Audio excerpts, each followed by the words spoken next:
വനം കയ്യേറ്റമാണോ ഇതിൻ്റെ എല്ലാം കാതലായിട്ടുള്ള കാരണം? അത് തുറന്നു പറയാൻ രാഷ്ട്രീയ നേതാക്കൾക്ക് കഴിയാത്തതാണ്. കാട്ടിൻ്റെ സമീപത്തോടു കൂടിയോ ഉൾക്കാടുകളിലേക്കോ പോകുന്ന റോഡുകളിലാണല്ലോ ഇത് സംഭവിക്കുന്നത്. അവിടെ പോകുമ്പോൾ മുന്നറിയിപ്പുകൾ നമ്മൾ കൊടുത്തിട്ടില്ലേ, ബോർഡുകൾ വെച്ചിട്ടില്ലേ? ആരെങ്കിലും അനുസരിക്കുന്നുണ്ടോ?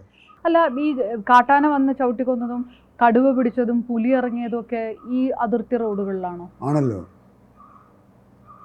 കൃഷിയിടങ്ങളിൽ വരികയും ഇപ്പോൾ ഒരു സ്ത്രീ കൃഷിയിടങ്ങളിൽ തൊട്ടാണല്ലോ ഈ കാടുള്ളത്. കാടും കൃഷിയിടങ്ങളും തമ്മിൽ എത്ര വ്യത്യാസമുണ്ടോ?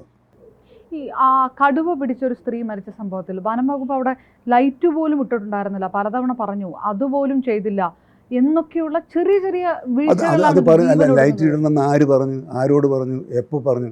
നാട്ടുകാർ ആ രീതിയിലുള്ള അത് അവിടെ പറയാൻ വികാരപരമായി പറയാം. അപ്പോൾ ഞാൻ ആ വികാരം പറയുമ്പോൾ ശരി ആയിക്കോട്ടെ എന്ന് പറയാമെന്നല്ലാതെ നമ്മൾ അവിടെ ലൈറ്റ് ഉണ്ടാക്കാൻ തീരുമാനിച്ചിട്ട് ഇട്ടില്ലെങ്കിൽ ആ ഉദ്യോഗസ്ഥൻ അവിടെ ഉണ്ടാവില്ല.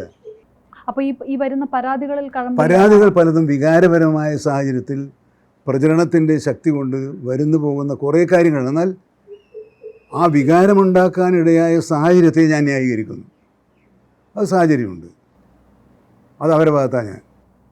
പക്ഷേ അപ്പോൾ സ്വാഭാവികമായിട്ടും ആ സാഹചര്യം ഉണ്ടാക്കുന്നത് ആരാണ് എന്നുള്ള ചോദ്യമാണ്. അത് നടപടിക്രമങ്ങൾ പൂർത്തിയാക്കാനാണ്.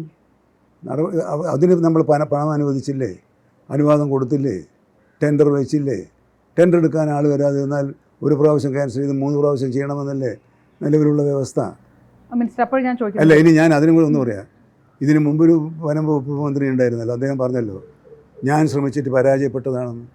അതിനെക്കുറിച്ച് എന്താ നിങ്ങൾ മൗനം പാലിക്കുന്നത്? അവിടെയാണ് പിന്നെ നമുക്ക് ഒരു പോസിറ്റീവ് അല്ല എന്ന് തോന്നിപ്പോകുന്നത്. നമ്മളെ ചർച്ചകൾ പോസിറ്റീവാകണം. എങ്ങനെ പരിഹരിക്കാം?